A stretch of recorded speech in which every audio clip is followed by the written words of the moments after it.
Now you only really need 2 ingredients.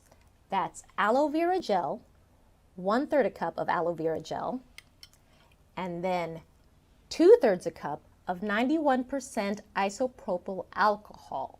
Now if you can find something greater like 99.9% alcohol, great. You can definitely use that as well.